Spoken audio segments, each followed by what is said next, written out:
Makeup काळा पडू नये म्हणून मी काही व्हिडिओ बनवलेले आहेत आणि ज्याच्यामध्ये मला भरपूर साऱ्या कमेंट्स येत होत्या की ताई रोजचा मेकअप कसा असावा, मेकअपचे प्रोडक्ट्स जे तू दाखवलेले आहेत तर त्याची नावं पण सांगितलेली नाहीत आणि रोजच्या मेकअपमध्ये आपण कोणते प्रोडक्ट्स वापरले पाहिजेत अशा मैत्रिणींच्या कमेंट्स येत होत्या. म्हटलं चला त्याच्यावरती एक व्हिडिओ बनवावा जेणेकरून प्रत्येक मैत्रिणीला याचा उपयोग होईल आणि स्पेशली गृहिणी आहेत ना तर त्यांना याचा खरंच छान उपयोग होईल. कारण गृहिणी म्हटलं तरी प्रत्येकाला नटायला आवडतं, प्रत्येकाला मेकअप करायला आवडतं, पण प्रोडक्ट्सचं नॉलेज नसल्यामुळे त्या मैत्रिणी मेकअपच करायला बघत नाहीयेत. त्यापेक्षा आपण आज असं बघूयात की असे काही प्रोडक्ट आहेत ज्याची कॉस्ट कमी आहे पण तुम्ही मेकअप त्याच्यामध्ये खूप सुंदर प्रकारे करू शकता आणि अगदी प्रेझेंटेबल, तुम्ही अगदी मस्त दिसू शकता. तर काही ग्रूमिंग टिप्स आहेत ते आपण आजच्या व्हिडिओमध्ये बघणार आहोत. असे काही अगदी मोजके, हातावरती मोजके असे प्रोडक्ट्स आहेत की ज्याच्यामध्ये तुम्ही खूप छान मेकअप करू शकता. तर मी हा मेकअप तुम्हाला रिअलमध्ये दाखवणार आहे आणि तुम्ही हा मेकअप अगदी व्यवस्थित शिकणार आहात आणि त्याच्यानंतर तुम्ही तुमचा स्वतःचा मेकअप छान प्रकारे करणार आहात. रोजच्या मेकअपमध्ये तुम्हाला जास्त काही प्रोडक्ट्स वापरायचे नाहीत. शिवाय त्याच्यावर आपण फाउंडेशनचा सुद्धा मेकअप करणार नाही, कारण भरपूर मैत्रिणींना फाउंडेशनचा मेकअप म्हटलं की खूप केकी आणि खूप हेवी वाटतो. तर आपण तसं काही करणार नाही. तर खूप lightweight simple natural makeup करणार आहोत आणि प्रोडक्ट सुद्धा खूप कमी वापरणार आहोत. तर आता जेव्हा तुम्हाला असं वाटतं की रोजचा मेकअप सुद्धा लॉंग लास्टिंग व्हावा, कमी प्रोडक्टमध्ये व्हावा आणि खूप छान दिसावा, तर तुम्हाला स्किन केअर खूप चांगलं करणं गरजेचं आहे. नाहीतर मग तुम्ही कशाही कितीही ब्रँडेड प्रोडक्ट वापरा, तुमचा मेकअप काळा पडतो. तर सुरुवातीला आपण बघा पाऊंडचं हे मॉइश्चरायझर आहे ते मी वापरणार आहे. आता भरपूर मैत्रिणींना असा प्रश्न असतो की मॉइश्चरायझर लावताना कोणते मॉइश्चरायझर लावायचं, तर तुम्ही तुमच्या स्किन टोननुसार मॉइश्चरायझर घ्या जेणेकरून तुम्हाला त्याचा इफेक्ट छान भेटेल. तर सुरुवातीला मी आता हे मॉइश्चरायझर लावते, पाऊंडचं मॉइश्चरायझर आहे. आता हे भरपूर स्किन टाईपसाठी म्हणजे ऑल स्किन टाईपसाठी जातं. ज्यांची अगदी ऑइली स्किन आहे ना त्यांना हे खूप बेस्ट आहे, पण ज्यांची ड्राय स्किन आहे तर त्यांच्यासाठी ना त्यांच्यासाठी तुम्ही थोडेसे म्हणजे आता हे बघा कसं जेल सारखं दिसते, तर तुम्ही ना असं मॉइश्चरायझर चॉईस करा हे जे क्रीम बेस दिसेल. आता ते पण मी तुम्हाला दाखवते.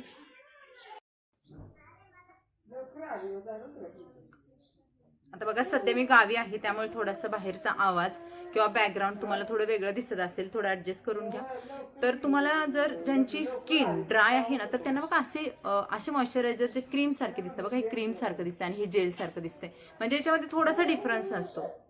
तर त्यानुसार तुम्हाला चॉईस करायचे आहेत. आता माझी स्किन आहे ती नॉर्मल आहे, मला कोणत्याही प्रकारचं मॉइश्चरायझर अगदी व्यवस्थित सूट होतं, त्यामुळे मग मी हे पण वापरू शकते किंवा हे पण वापरू. आता निव्याचं मी अगोदर एका व्हिडिओमध्ये वापरून दाखवलेलं आहे, पाऊंडचं सुद्धा दाखवलेलं आहे. आता बघा हे मी वापरलं अशा पद्धतीचं. हे अगदीच क्रीमी टाईप नाही, तुम्हाला दिसत असेल याचं टेक्स्चर कसं आहे ते.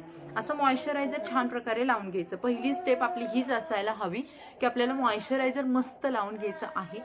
आता आपण हा मेकअप लग्नासाठी किंवा कोणत्या कार्यक्रमासाठी करत नाही, त्यामुळे तुम्हाला टोनर किंवा अजून काही भरभरून प्रोडक्ट सिरम असं वापरावं लागणार नाही. तर तुम्ही रोजचा मेकअप करताय तर तुम्ही स्टार्टिंग मॉइश्चरायझर पासून करू शकता. प्रत्येक स्टेप झाल्यानंतर तुम्हाला साधारणतः 20 ते 30 सेकंदाचा गॅप ठेवा. तुम्हाला खूप घाई आहे आणि जर तुमच्याकडे वेळ असेल तर तुम्ही अर्ध्या मिनिटाचा सुद्धा गॅप किंवा 1 मिनिटाचा गॅप सुद्धा ठेवू शकता जेणेकरून तुमचा मेकअप दिवसभर सेट राहावा. दुसरी सेकंड स्टेप करते ते म्हणजे मी इथे लावणार आहे ही सनक्रीम. बऱ्याच मैत्रिणींना असं वाटतं की सनक्रीम कशाला लावायची, मी उन्हात तर जात नाही, पण सनक्रीमचा खरंच खूप फायदा आहे. जर तुम्हाला तुमचा चेहरा डार्क स्पॉट पासून, वांगापासून वाचवायचा असेल तर तुम्हाला सनक्रीम वापरणं गरजेचं आहे. मी वापरणार आहे पाऊंडची सनक्रीम. तुमच्याकडे जी आहे ती वापरा, फक्त त्याचा SPF असतो ना हा, तर तो 50+ असायला हवा, तेव्हाच ते वर्क करते चांगलं. कारण आता कडक उन्हाळा आहे आणि उन्हामध्ये मेकअप थोडाफार काळा पडणं, मेकअप सुटणं किंवा मग तो जास्त लॉंग लास्टिंग न राहणं हे कारण होतं. त्यापेक्षा आपण कसं पहिल्यापासून प्रिपरेशन छान केलं ना तर आपल्या मेकअपला काय होत नाहीये आणि आपल्याला शिवाय कॉन्फिडन्स पण असतो की आपण चांगल्या प्रकारे करतोय. आता बघा मी सनक्रीम लावून घेते, असं पसरून घ्यायचे आहे पूर्ण. आता बघा आपण सनक्रीम लावल्यानंतर स्किनला थोडंसं ग्लो येतोय. त्याच्यानंतर मी वापरणार आहे करेक्टर. आता बऱ्याच मैत्रिणी ही स्टेप स्किप करू शकतात, पण ही स्टेप स्किप करू नका. कारण करेक्टरचा इतका चांगला रोल आहे. आपल्याला नाही म्हटलं तर ज्यांची स्किन अगदी फेअर आहे, डार्क स्पॉट नाहीये, त्यांच्यासाठी ठीक आहे. पण आपल्या इंडियन स्किन टोन म्हटलं की थोडंफार डार्क सर्कल आले, थोडंफार डाग आले तर हे होतच. बऱ्यापैकी मैत्रिणी नसतात आणि ज्या मैत्रिणी गावाकडे राहतायत ना तर त्यांना हा प्रॉब्लेम जास्त जाणवतोय. तर तुम्ही ना हे करेक्टर वापरा. करेक्टरमध्ये कसं वापरायचं करेक्टर? ज्यांचा डार्क स्पॉट आहेत, असे छोटे छोटे स्पॉट असतात किंवा ज्यांचा वांग आहे ना, तर त्यांनी काय करायचं, आपल्या स्किनपेक्षा जो स्किन टोन आहे ना तर तो शेड आहे ना तर तो जास्त ना आपल्याला अशा पद्धतीचा डार्क घ्यायचा आहे. बघा आता ह्याच्यामध्ये डार्क शेड आहेत. आता मी हा घेतला डार्क शेड.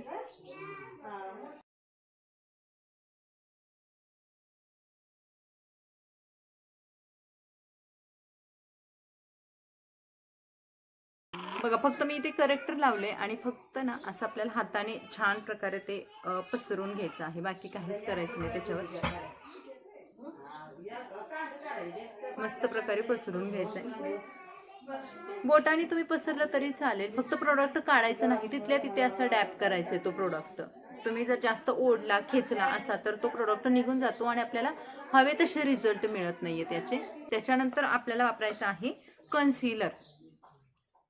कन्सिलरचा शेड कसा चॉईस करायचा, तर आपला स्किन टोन आहे ना त्याच्यापेक्षा थोडासा लाईट म्हणजे गोरा गोरा हा शेड आपल्याला चॉईस करायचा आहे. आणि करेक्टरचा जो शेड असतो तर तो आपल्याला आपल्या स्किनपेक्षा 2 ते 3 शेड डार्क चॉईस करायचा असतो. ह्याच्यामध्ये कन्फ्यूज होऊ नका. करेक्टर आणि कन्सिलर, तर कन्सिलर आपल्याला गोरं बनवतं, आपल्या स्किन टोनपेक्षा आपल्याला थोडंसं तरी पांढरा मेकअप म्हणजे थोडंसं आपल्याला असं वाटतं की गोरं दिसावं, आपण मेकअप केलाय असं वाटावं आणि तो नॅचरल पण दिसावा, यासाठी आपल्याला हाच कन्सिलर चॉईस करायचा आहे. आता हा कन्सिलर मी घेतलेला आहे लॉरियल पॅरिसचा कन्सिलर. हा खूप छान आहे, खूप छान आहे आणि हा तुम्हाला डेली यूजसाठी, इव्हन तुम्ही फंक्शनसाठी सुद्धा वापरू शकता, लग्न समारंभांसाठी सुद्धा तुम्ही केवळ कन्सिलरवरती सुद्धा मेकअप करू शकता. आता मगाशी जो वापरलेला प्रोडक्ट होता ना, जे करेक्टर होतं ना, तर करेक्टर हे आहे, हे करेक्टर पॅलेट आहे पूर्ण, ह्याच्यामध्ये वेगवेगळे शेड आहेत आणि हे इनसाइडचं करेक्टर आहे. बऱ्याच मैत्रिणींच्या नंतर कमेंट्स येतात की ताई प्रोडक्टचे नावं काय आहेत, तर हे इनसाइडचं करेक्टर आहे आणि ह्याच्यामध्ये भरपूर शेड येतात. ऑनलाईनमध्ये तुम्हाला ऑनलाईन ना ह्याची किंमत पण कमी आहे, तुम्ही घेऊ शकता. तर मी जे जे प्रोडक्ट वापरलेले आहेत तर ते तुम्हाला ऑन दी स्पॉट तिथे सांगते त्याची नावं, त्यामुळे तुमचा गोंधळ नंतर होणार नाहीये. त्याच्यानंतर हे कन्सिलर आहे ना, बघा आता मी लावून कशी घेते. अगदी भरगतचं पूर्ण चेहऱ्यावरती पसरून घ्यायचं नाही. कन्सिलर थोडं स्टिकी असतं, पटकन सुकतं, तर तुम्हाला काय करायचं, लावायचं तसं ते ब्लेंड करून टाकायचं. अशा पद्धतीने घ्यायचं डोळ्याखाली. बघा बघा हा शेड तुम्ही माझा बघाल, माझ्यापेक्षा हा शेड गोरा आहे.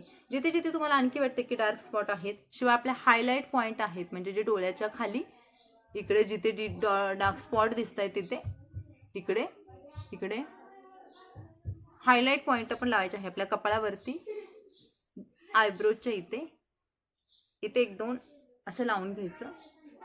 अशा पद्धतीने तुम्ही पूर्ण मेकअप, रोजचा मेकअप ना आपल्याला वेळ नसतो आणि फाउंडेशन एवढं वापरणं शिवाय स्किनची काळजी घेणं ही पण आपली जबाबदारी आहे. हा कन्सिलर लावला की लावला पटकन आपल्याला, हे अगोदरच याला म्हणतात ब्युटी ब्लेंडर. हे तुम्हाला मार्केटमध्ये 20-30 रुपयाला मिळून जाईल. तुम्हाला चांगला क्वालिटी म्हटलं तर 50-60 रुपयेपर्यंत मिळून जाईल. हे पहिलाच मेकअप करण्या अगोदरच हा ओला करून घ्यायचा आणि याच्यात पूर्ण पाणी काढून घ्यायचं, एका कपड्यामध्ये पूर्ण हा सुकवून घ्यायचा आणि कन्सिलर लावला की पटकन तुम्ही बघाल ह्याचं जे टोक आहे हे थोडंसं खराब झाले, तुटले, पण हे बघा हे टोक आहे ना तर त्याने पटकन डोळ्याखालचं पहिलं कव्हर करून टाकायचं. बघा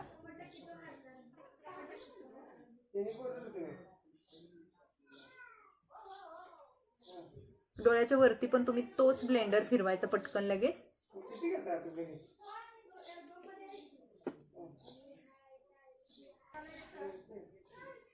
नाकावरती छान, म्हणजे याने काय होईल की अशा पद्धतीने जर तुम्ही कन्सिलर लावलं ना नाकावरती तर तुमचं नाक शार्प दिसेल, आहे त्यापेक्षा पण शार्प दिसतं नाक. आणि हाच ब्लेंडर पण कानांवरती जस्ट फिरवायचा, कारण आपले कान आहेत ना तर ते वेगळे दिसायला नको, कानांवरती फिरवून घ्यायचा. त्यानंतर गळ्याला थोडंसं कन्सिलर लावून घेऊयात आपण. ते 200 तुम्ही हळू बोला आई, हळू बोला जरा. आता आपला हा मेकअप तरी झाला, पण हा मेकअप सेट करायला पाहिजे, नाहीतर तो काळा पडतो, शिवाय पॅची पण दिसतो आणि वरून हा जो आपला मेकअप आहे ना तो वरती आल्यासारखा होतो.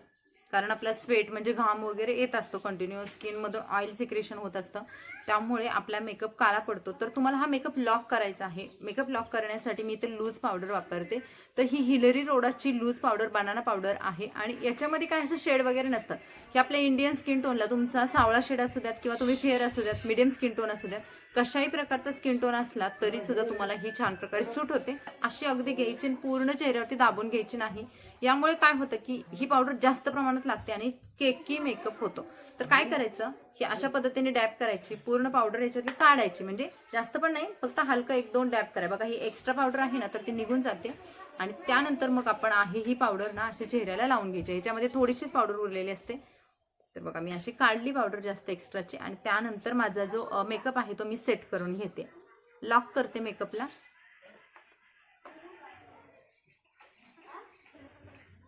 असे इम्प्रेशन तुमचं पडतं, त्यामुळे तुम्हाला हे पूर्ण गोष्टी लक्षात ठेवूनच मेकअप करायचा आहे. त्यानंतर तुम्हाला आयब्रो सेट करायच्या आहेत. आयब्रो आपल्या फेसमधला खूप महत्त्वाचा रोल करतात. बऱ्याच मैत्रिणी फक्त प्लकिंग करतात आणि आयब्रो तशाच सोडतात. तर तुम्हाला आयब्रो सेट करायच्या आहेत, कारण आपल्या आयब्रो समोरून विरळ, मागे विरळ अशा असतात. तर तुम्ही आयब्रोला एक छान प्रकारे शेप द्या. अशा पद्धतीचं एखादं आयब्रो पेन्सिल घ्या किंवा तुम्ही जेल घेतलं तरी चालेल, पण जेल हे प्रोफेशनलमध्ये येतं. तुम्हाला डेली यूजसाठी तुम्हाला आयब्रो पेन्सिल अगदी परफेक्ट आहे. आता ही आपली आहे मार्सची eyebrow pencil. Eyebrow pencil choice करताना तुम्हाला जो शेड आहे तो ब्राऊन कलरचा घ्यायचा आहे, ब्लॅक कलरचा नाही, डार्क ब्राऊन घ्यायचा. तर हे बघा आयब्रो अशा आहेत आणि याच्या पाठीमागे एक स्पुली येते, याला स्पुली बोलायचं. म्हणजे हा कोंब आहे, ब्रश आहे, त्याने आपला आयब्रो छान प्रकारे सुरुवातीला अशा विंचरून घ्यायच्या, जेणेकरून आपण जो प्रोडक्ट लावणार आहे ना तो एकसारखा बसावा याच्यामध्ये. आता कुठून सुरुवातीला अगदी डायरेक्ट लाईन ओढली तर ते ब्लॅक होणार. तर काय करायचं, सेंटरला घ्यायचं,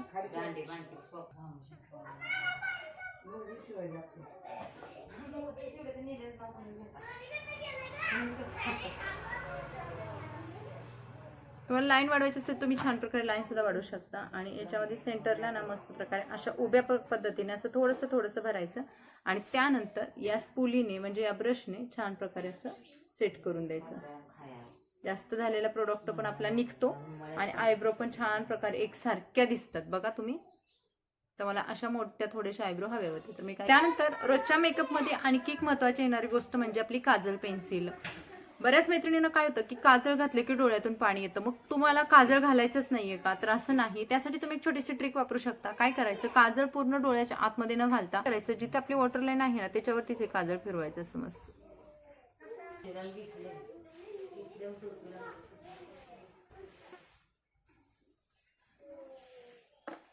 अशा पद्धतीने अजिबात पाणी येत नाही, काजळ पण छान प्रकारे सेट राहतं. त्यानंतर तुम्हाला लावायचं आहे लायनर. आता ज्या मैत्रिणीकडे लायनर नाही किंवा ऑन दी स्पॉट नसेल तर तुम्ही काजळ पेन्सिल लावून सुद्धा तुमचं लाईन ओढू शकता. मस्त प्रकारे ते लायनर सुद्धा होतं. पण ज्यांच्याकडे आहे किंवा तुम्ही हरकत नाही विकत घ्यायला आणि रोज लायनर लावायला हरकत नाही, खूप छान दिसतात डोळे. हे बघा अशा पद्धतीने लायनर लावायचे सुद्धा ट्रिक. अशा पद्धतीने डोळे बंद करायचे, एका डोळ्याने आपल्याला आरशामध्ये बघून सेंटर पासून तुम्ही लाईन काढू शकता. अगदी सुरुवातीपासून जर ज्या मैत्रिणी नवीन ट्राय करताय, सेंटरला ठेवा हा जो पॉईंट आणि हा असा पकडायचा नाही, उभा पकडा तर तुम्हाला लावता नाही येणार, पूर्ण आडवा पकडायचा आहे अशा पद्धतीने. हे बघा हा अँगल तुम्ही पकडू शकता, डोळ्याच्या इथे ठेवायचा आणि मस्त प्रकारे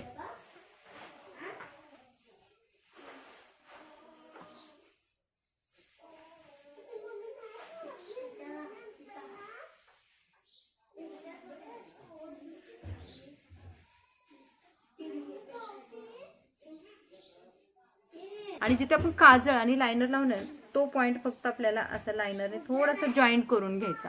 जर तुम्हाला आय शॅडो लावायचे असतील तर हे कलर क्वीनचं जे पॅलेट आहे ना तर ते मी घेतलेलं आहे. तुम्हाला स्विस ब्युटीचं आहे, शुगरचं आहे, तुम्ही तुमच्या हिशोबाने तुमच्या बजेटनुसार पॅलेट चॉईस करू शकता. पण हे कलर क्वीनचं मी ऑनलाईन घेतलेलं आहे. तर याच्यामधला मी फक्त शिमर शेड लावणार आहे, म्हणजे जास्त काही लावणार नाही, मला जास्त नको पण आहे. तर डेली यूजसाठी मी काय करते, हलकासा एखादा कलर पिक करते. हे बघा हलका बोटाने, इथं आपल्याला ब्रशची पण गरज नाही आणि जास्त डोळ्यांवरती ना असं लावून देते. हे बघा बोटाने खूप छान लागतं. तुम्हाला ब्रश घ्यावी, ब्रशची गरज नाही आणि याच्यामध्ये जरी दिसत नसेल ना तर तो ओरिजिनल खूप छान दिसतो. त्यानंतर आपल्याला लावायचं आहे ब्लश. आता ब्लशसाठी तुम्हाला एक ब्रश हवा आहे. जरी नसेल तर तुम्ही काय करू शकता, या बोटाने हलकासं बघा स्माइल करायची, इथे ब्लश लावू शकता, इथे थोडंसं ठेवायचं, इथे गालांवरती, आणि त्यानंतर हे ब्लेंडरने तुम्ही ब्लेंड पण करू शकता असं.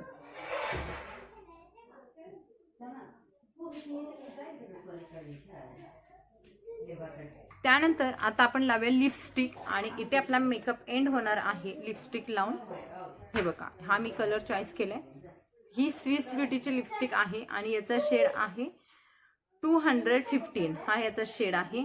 आणि कन्सिलरचा मी तुम्हाला शेड सांगायचं विसरले, तर हा कन्सिलरचा शेड आहे 312 हा शेड आहे कन्सिलरचा. डेली यूजला ना आपल्या इंडियन स्किन टोनला brown colour, wine colour, maroon colour इतके छान दिसतात ना. आणि इथे माझा डेली यूज साठीचा मेकअप कंप्लीट झालेला आहे. ब्राऊन कलरचं जी लिपस्टिक लावली बघा मी, त्याच्या अगोदर तुम्ही लिप बाम पण लावू शकता डेली यूज साठी.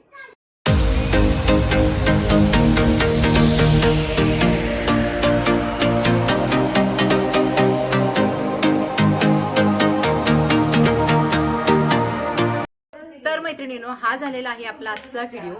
आणि या टिप्स आणि या टेक्निक जर तुम्ही वापरल्या तर तुमचा मेकअप दिवसभर राहतो, शिवाय खूप सुंदर होतो. तर तुम्हाला हा आपला आजचा व्हिडिओ कसा वाटला कमेंट्समध्ये नक्की सांगा. तुम्हाला आणखी कोणते प्रॉब्लेम असतील तर कमेंट्समध्ये विचारायला विसरू नका, जेणेकरून त्याच्यावरती मी पुढे व्हिडिओ बनवेल आणि ते तुमच्यासोबत नक्की शेअर करेन, जेणेकरून तुम्हाला त्याचा फायदा होईल. तर हा आपला आजचा व्हिडिओ कसा वाटला, आपल्या व्हिडिओला लाईक करा, चॅनलला सबस्क्राईब करा आणि चला भेटू अशाच नवीन व्हिडिओसोबत. Bye bye.